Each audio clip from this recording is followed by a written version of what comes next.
Hi all of U. ഇന്ന് നമുക്ക് സൈക്കോളജിയിൽ നിന്ന് ഭാഗം നോക്കാം.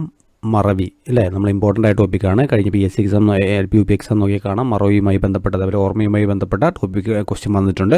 ഇമ്പോർട്ടൻ്റ് ആണ്, അതേപോലെ സിമ്പിളുമാണ്, അതേപോലെ ഇമ്പോർട്ടൻറ്റുമാണ്. അപ്പോൾ നമുക്കൊന്ന് നോക്കാം. അപ്പോൾ നമ്മൾ പഠിക്കാൻ പോകുന്ന ടോപ്പിക്ക് അതാണ് മറവി. അതിനു മുമ്പ് ഈ താഴെ കുറച്ച് വാക്കുകൾ ഞാൻ ടൈപ്പ് ചെയ്ത് വെച്ചിട്ടുണ്ട് അല്ലേ.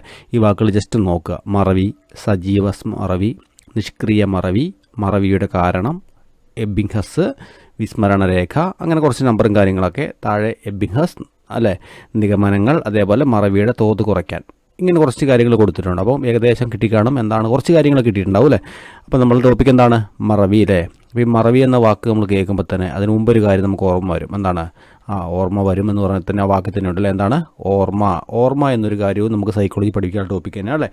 അപ്പോൾ നമുക്ക് ആദ്യമായിട്ട് എന്താണ് ഓർമ്മ എന്ന് ജസ്റ്റ് നോക്കാം. എന്താ ഓർമ്മ എന്ന് പറഞ്ഞാൽ പഠിച്ച കാര്യം മനസ്സിൽ നിലനിർത്താനും ആവശ്യം വരുമ്പോൾ എടുക്കാൻ കഴിയുന്നതിന് പറഞ്ഞ പേരാണത് ഓർമ്മ. അപ്പോൾ പഠിച്ച കാര്യം മനസ്സിൽ നിലനിർത്താനും ആവശ്യം വരുമ്പോൾ എടുക്കാനും കഴിയുന്ന അവസ്ഥയ്ക്ക് അല്ലേ, അതിന് പറഞ്ഞ പേരാണത് ഓർമ്മ. അത്ര ഓക്കെ ആണല്ലോ.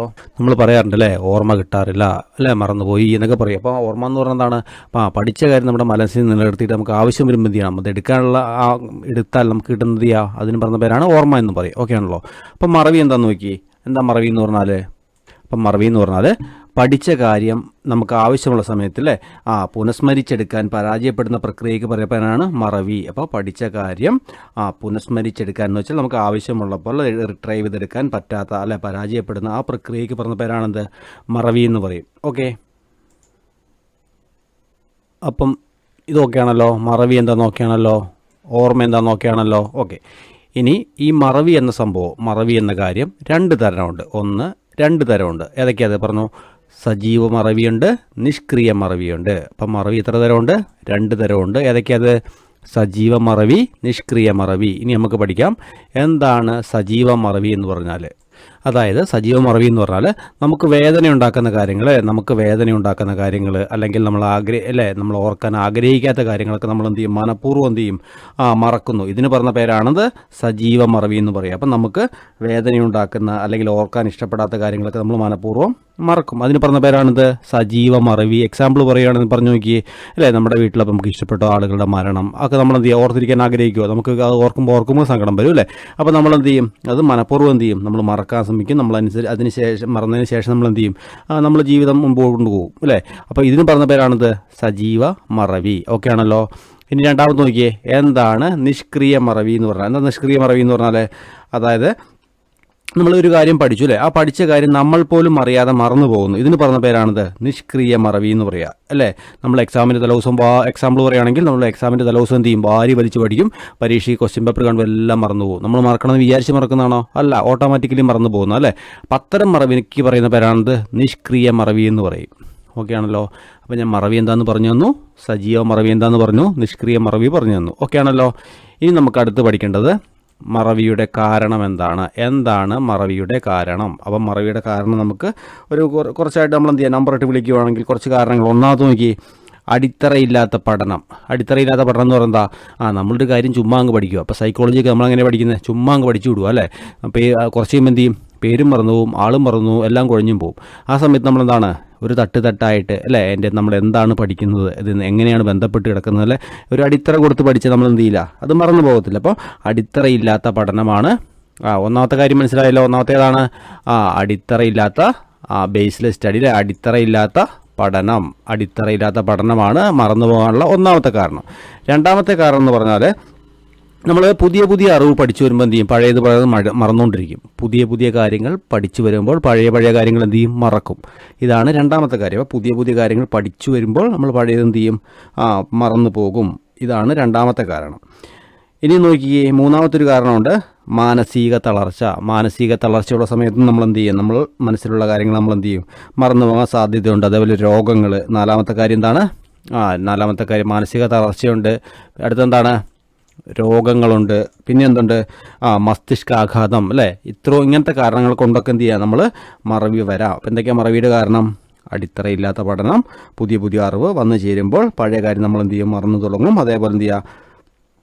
ചോദക സാഹചര്യത്തിലുണ്ടാകുന്ന വ്യതിയാനം, അതേപോലെ മാനസിക തളർച്ച, രോഗം, അതേപോലെ മസ്തിഷ്കാഘാതം, ഇതൊക്കെ എന്താണ്? മറവിക്ക് കാരണമാണ്. ഇത്ര ഓക്കെയാണല്ലോ. അടുത്ത ഇവിടെ ഒരു പേര് കിടപ്പുണ്ട് അല്ലേ. എന്താണ്? എബിങ്ഹസ് എന്നൊരു പേര് കിടപ്പുണ്ട്, മറക്കരുത്. എബിങ്ഹസ്. അതിൻ്റെ താഴെ ഒരു വാക്കും കൂടി കിടപ്പുണ്ടതാണ് വിസ്മരണ രേഖ. അപ്പം PSCക്ക് ചോദിക്കാൻ സാധ്യതയുണ്ട്. വിസ്മരണ രേഖ അതിൻ്റെ ഉപജ്ഞാതാവാരാണ്? എബിങ്ഹസ് ആണ്. ഇതിൻ്റെ ഉപജ്ഞാതാവാണ് എബിങ്ഹസ്. ഇനി എന്താണ് വിസ്മരണ രേഖ, ആരാണ് എബിങ്ഹസ് എന്ന് ഞാൻ പറഞ്ഞുതരാം. നമ്മൾ പഠിക്കുന്ന ടോപ്പിക് ഏതാണ്? മറവിയാണ് അല്ലേ. അപ്പോൾ ഈ മറവിയുമായി ബന്ധപ്പെട്ട് അല്ലേ പിന്നെ തന്നെ പഠന വിധേയമാക്കിയ ഒരു മനഃശാസ്ത്രജ്ഞൻ ആരാണ്? എബിങ്ഹസ് ആണ്. അപ്പോൾ മറവിയുമായി ബന്ധപ്പെട്ട പഠനത്തിന് തന്നെ പഠന വിധേയമാക്കി വിസ്മരണ രേഖ തയ്യാറാക്കിയതാരാണ്? എബിങ്ഹസ് ആണ്. അപ്പം എബിങ്ഹസ് ആരാണ്? വിസ്മരണ രേഖ അതിൻ്റെ ഉപജ്ഞാതാവാരാണ്? എബിങ്ഹസ് ആണ്. ഇനി എന്താണ് സംഭവം? എബിങ്ഹസ് എന്ന് പറഞ്ഞാൽ ആരാണ്? അതായത് മറവിയുമായി ബന്ധപ്പെട്ട ഒരു സൈക്കോളജിസ്റ്റാണ്. അദ്ദേഹത്തിൻ്റെ പ്രാധാന്യം എന്താണ്? അതായത് തന്നെ പഠന വിധേയമാക്കി അല്ലേ വിസ്മരണ രേഖ തയ്യാറാക്കിയതാരാണ്? എബിങ്ഹസ് ആണ്. അപ്പോൾ അദ്ദേഹത്തിന് പ്രത്യേകം എന്താ? അദ്ദേഹത്തെ തന്നെ എന്ത് ചെയ്യാം തന്നെ പഠന വിധേയമാക്കി വിസ്മരണ രേഖ തയ്യാറാക്കി എന്നതാണ് അദ്ദേഹത്തിൻ്റെ പ്രത്യേകത. ഓക്കെ, വിസ്മരണ രേഖ എന്ന് പറഞ്ഞാൽ എന്താണെന്ന് വെച്ചാൽ നമ്മളൊരു കാര്യം പഠിച്ചിട്ട് അല്ലേ നമ്മൾ മറക്കുമെന്നുള്ള ഉറപ്പാണ്. എപ്പോഴാണ് മറക്കുന്നത്? നമ്മൾ പഠനം തുടങ്ങുമ്പോൾ തന്നെ മറവി ആരംഭിക്കും, അല്ലെങ്കിൽ അതാണ് പഠനം കഴിയുമ്പോൾ മറവി സ്റ്റാർട്ട് ചെയ്യും. അപ്പോൾ ഉറപ്പായിട്ടും പഠിച്ചാൽ നമ്മൾ എന്ത് ചെയ്യും? മറക്കുമെന്നുള്ളത് ഗ്യാരണ്ടിയാണ് അല്ലേ. അപ്പം മറവിയുടെ അല്ലെ പഠനത്തിൻ്റെ കൂടെയുള്ള ആളാണ് അല്ലെങ്കിൽ ആരും മറവി എന്ന് പറയും. അപ്പം നമ്മൾ പഠിച്ചാൽ ഉറപ്പായിട്ട് എന്ത് ചെയ്യും? മറക്കും. അപ്പോൾ അദ്ദേഹം അത് ഏതൊരു അളവിലാണ് മറവി സംഭവിക്കുന്നത് എന്നത് കണ്ടുപിടിച്ചു അല്ലേ. അതിന് പറഞ്ഞ പേരാണത് വിസ്മരണ രേഖ എന്ന് പറയും അല്ലേ. അപ്പോൾ അദ്ദേഹം കണ്ടുപിടിച്ച കാര്യമാണ് ഈ താഴെ കുറേ നമ്പർ കൊടുത്തേക്കുന്നത്. എന്താ സംഭവം? അതായത് നമ്മളൊരു കാര്യം പഠിച്ചു കഴിഞ്ഞാൽ അല്ലേ 20 മിനിറ്റ് കഴിയുമ്പോൾ നമ്മൾ എന്ത് ചെയ്യും? 47% മറന്നു പോകുമെന്ന് പറയാം. 20 മിനിറ്റ് കഴിയുമ്പം 47% മറന്നു പോകും അല്ലേ. ഒരു ദിവസം കഴിയുമ്പോഴോ നമ്മൾ പഠിച്ചതിൻ്റെ 66% മറന്നു പോകുമെന്ന് പറയാം. 2 ദിവസമാണെങ്കിലോ 2 ദിവസമാകുമ്പോൾ ഇവിടെ 2 ദിവസം കഴിയുമ്പോൾ ഒരു ദിവസം 66, ചെറിയ ടൈപ്പ് മിസ്റ്റേക്കാണ്. 2 ദിവസം കഴിയുമ്പോഴത്തേനും നമ്മൾ പഠിച്ചതിൻ്റെ 73% എന്ത് ചെയ്യും? മറന്നു പോകുമെന്ന് പറയുക. ഓക്കെ, അങ്ങനെയാണ് 6 ദിവസമാണെങ്കിലോ 6 ദിവസം കഴിയുമ്പോൾ 75%, ഒരു മാസം കഴിയുമ്പോൾ 79%. ഈ രീതിയിൽ നമ്മൾ പഠിച്ച കാര്യങ്ങൾ മറന്നു പോകുമെന്നാണ് ആര് പറയുന്നത്? എബിങ്ഹസ് പറയുന്നത്. ഇത്ര മനസ്സിലായോ? അപ്പം ഈ ഇതിന് പറഞ്ഞ പേരാണത് വിസ്മരണ രേഖ എന്ന് പറയും. അത് കണ്ടുപിടിച്ച ആരാണ്? എബിങ്ഹസ് ആണ്. മനസ്സിലായല്ലോ സ്മരണരേഖ എന്താണെന്ന്. അതായത് നമ്മൾ പഠനം തുടങ്ങുമ്പോൾ തന്നെ മറവി സ്റ്റാർട്ട് ചെയ്യും, അല്ലെങ്കിൽ പഠിച്ച് കഴിയുമ്പോൾ തന്നെ എന്ത് ചെയ്യും? മറവി സ്റ്റാർട്ട് ചെയ്യുമ്പോൾ മറക്കും എന്നുള്ള കാര്യം ഉറപ്പാണ്. ഓക്കെ ആണല്ലോ. അപ്പോൾ ഇത് ഏത് രീതിയിൽ എന്താണ് ഏത് രീതിയിൽ എത്ര അളവിൽ മറന്നു പോകും എന്നൊരു പഠനം തന്നെ പഠന വിധേയമാക്കി പഠനം നടത്തിയ സയൻറ്റിസ്റ്റ് എല്ലാവരാണ്? സൈക്കോളജിസ്റ്റാണ്. ആര്? എബിങ്ഹസ് എന്ന് പറയും. അദ്ദേഹം പറയുന്നത് 20 മിനിറ്റ് നമ്മൾ പഠിച്ചതിന് ശേഷം 20 മിനിറ്റ് കഴിയുമ്പോൾ 47% മറക്കും, ഒരു ദിവസം കഴിയുമ്പോൾ 66% മറക്കും അല്ലേ, 2 ദിവസം കഴിയുമ്പോൾ 73, 6 ദിവസം കഴിയുമ്പോൾ 75 അല്ലേ, ഒരു മാസം കഴിയുമ്പോൾ 79%. ഈ രീതിയിൽ എന്ത് ചെയ്യും? നമ്മൾ എന്ത് ചെയ്യും? മറന്നു പോകും എന്നാണ് അദ്ദേഹം പറയുന്നത്. ഇതിന് പറഞ്ഞ പേരാണിത് വിസ്മരണ രേഖ എന്ന് പറയുക. ഇത്രയൊക്കെ ആണല്ലോ. അടുത്ത ടോപ്പിക്ക് നോക്കി, എബിങ്ഹസിൻ്റെ നിഗമനങ്ങൾ. അതായത് അദ്ദേഹം വിസ്മരണ രേഖ കണ്ട് അല്ലേ, അതിനുവേണ്ടി പഠനമൊക്കെ തന്നെ പഠനം നടത്തി. അദ്ദേഹത്തിൻ്റെ കണ്ടെത്തൽ, നമുക്ക് എന്താ കണ്ടെത്തൽ നോക്കിയാലോ. അപ്പം നോക്കി,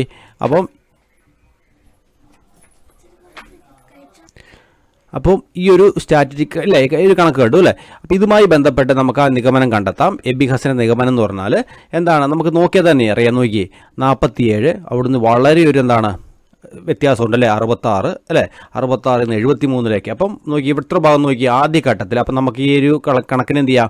ഒരു ആദ്യഘട്ടം അല്ലേ, ആദ്യഘട്ടം അവസാന ഘട്ടം എന്നൊക്കെ പറയാം അല്ലേ. അപ്പോൾ ആദ്യഘട്ടത്തിൽ എന്താണ് മറവിയുടെ റേറ്റ് എന്താണ്? കുറവാണോ കൂടുതലാണോ? അപ്പോൾ ആദ്യഘട്ടത്തിൽ മറവിയുടെ തോത് എന്താണ്? വളരെ കൂടുതലാണ്. അപ്പോൾ ഒന്നാമത്തെ നിഗമനം കിട്ടിയല്ലോ. എന്താണ്? ആദ്യഘട്ടത്തിൽ മറവിയുടെ റേറ്റ് എന്താണ്? കൂടുതലാണ് അല്ലേ. പിന്നെ എന്ത് ചെയ്യാം?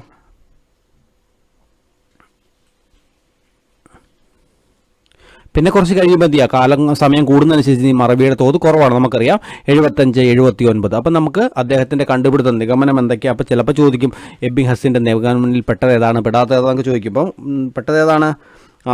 ആദ്യം അല്ലേ, പഠനത്തിൻ്റെ പ്രാരംഭഘട്ടത്തിൽ മറവിയുടെ തോത് കൂടുതലായിരിക്കും. അതാണ് ഒന്നാമത്തെ കണ്ടെത്തൽ. രണ്ടാമത്തെ കണ്ടെത്താണ് കാലം കൂടുന്നതിനനുസരിച്ച് മറവിയുടെ തോത് കുറയുന്നു. അപ്പോൾ ഇതാണ് 2 കണ്ടെത്തൽ. ഇത്ര ഓക്കെ ആണല്ലോ. ഇനി അടുത്ത് നോക്കി, നമ്മൾ പഠിച്ച കാര്യം അങ്ങനെ മറന്നു കളയാൻ പറ്റുമോ? നമ്മൾ പഠിക്കുന്ന കാര്യം നമുക്ക് ആവശ്യത്തിന് ഉപയോഗിക്കാൻ കിട്ടണ്ടേ? അപ്പം അങ്ങനെ മറന്നു കളയാൻ പറ്റുമോ? ഇല്ല. അപ്പോൾ മറവിയുടെ തോത് കുറയ്ക്കാൻ നമ്മൾ ചെയ്യേണ്ട കാര്യം എന്താണ്? ആവർത്തിച്ചുള്ള പഠനം. അപ്പം മറവിയുടെ തോത് കുറയ്ക്കാൻ നമ്മൾ എന്ത് ചെയ്യണം? ആവർത്തിച്ചുള്ള പഠനം നടത്തണം. ഇതാണ് മറവിയുടെ തോത് കുറയ്ക്കാനുള്ള ഒരു മാർഗം എന്ന് പറയാം. അപ്പോൾ ഇത്രയുമാണ്, ചെറിയൊരു വീഡിയോ ആണ്. എന്താണ് നിങ്ങൾക്ക് ഉപകാരപ്രദമാകുമെന്ന് കരുതുന്നു. ഉപകാരപ്രദമാകുകയാണെങ്കിൽ ഒന്ന് ഷെയർ ചെയ്യണം, സബ്സ്ക്രൈബ് ചെയ്യണം. Okay, thank you. അപ്പോൾ അടുത്തൊരു വീഡിയോയിൽ ഇതുമായി മറവിയെ ബന്ധപ്പെട്ട് എന്ത് ചെയ്യാം, ഒരു ചെറിയ ഭാഗം കൂടെ, അതാണ് നിമോണിക് തന്ത്രങ്ങൾ എന്ന് പറയും. നിമോണിക് തന്ത്രങ്ങൾ PSC ചോദിച്ചിട്ടുള്ള ഭാഗമാണ്. അത് അടുത്ത ദിവസം ഞാൻ ചെറിയ കുഞ്ഞു വീഡിയോ ഇട്ടിടും. അപ്പോൾ ഇത്ര കാര്യം ഒന്ന് ഓർത്തിരിക്കുക. എന്താണ് മറവി ഒന്ന് ഓർക്കുക. മറവി എത്ര തരമുണ്ട്? സജീവ മറവിയുണ്ട്, നിഷ്ക്രിയ മറവിയുണ്ട്. ഇനി എന്താണ് സജീവ മറവി എന്ന് ഞാൻ പറഞ്ഞു തന്നായിരുന്നു അല്ലേ. നമുക്ക് ഓർക്കാൻ ഇഷ്ടമില്ലാത്ത കാര്യങ്ങൾ നമ്മൾ എന്ത് ചെയ്യും, മറന്നു കളയും. അതാണെന്ന് പറയുന്നത് സജീവ മറവി. നിഷ്ക്രിയ മറവി എന്ന് പറയുന്നത് എന്താണ്? നമ്മൾ പോലും അറിയാതെ എന്ത് ചെയ്യും, നമ്മൾ പഠിച്ച കാര്യം മറന്നു പോകും. അതിന് പറഞ്ഞ പേരാണത് നിഷ്ക്രിയ മറവി എന്ന് പറയും. ഇനി മറവിയുടെ കാരണങ്ങൾ പറഞ്ഞു തന്നു, അടിത്തറയില്ലാത്ത പഠനം അല്ലേ, രോഗങ്ങൾ അല്ലെങ്കിൽ മസ്തിഷ്ക ആഘാതങ്ങൾ, അതൊക്കെ പറഞ്ഞു തന്നില്ലേ. അടുത്ത് എബിംഗ്ഹസ് എന്ന് പറഞ്ഞാൽ എന്താ പറയുക, സൈക്കോളജിസ്റ്റിനെ കുറിച്ച് നമ്മൾ പഠിച്ചായിരുന്നു. അദ്ദേഹം എന്താണ്, വിസ്മരണ രേഖ എന്ന രേഖ സ്വന്തം അല്ലേ സ്വന്തം അയാൾ തന്നെ പഠന വിധേയമാക്കി കണ്ടുപിടിച്ചതാണ്. ആ മറക്കുന്നതിൻ്റെ അളവ് ഞാൻ പറഞ്ഞു തന്നു. അദ്ദേഹത്തിൻ്റെ കണ്ടെത്തൽ എന്താണ്, പഠനത്തിൻ്റെ ആദ്യഘട്ടങ്ങളിൽ എന്ത് ചെയ്യും, മറവി കൂടുതലായിരിക്കും. അവസാന സമയം കൂടുന്തോറും എന്ത് ചെയ്യും, മറവിൻ്റെ അളവ് എന്ത് ചെയ്യും, കുറഞ്ഞു വരും. അതാണ് കണ്ടെത്തൽ. പിന്നെ മറവിയുടെ തോത് കുറയ്ക്കാൻ എന്താണ്, ആവർത്തിച്ചുള്ള പഠനം. അപ്പോൾ ഇത്രയേ ഉള്ളൂ. Okay, thank you.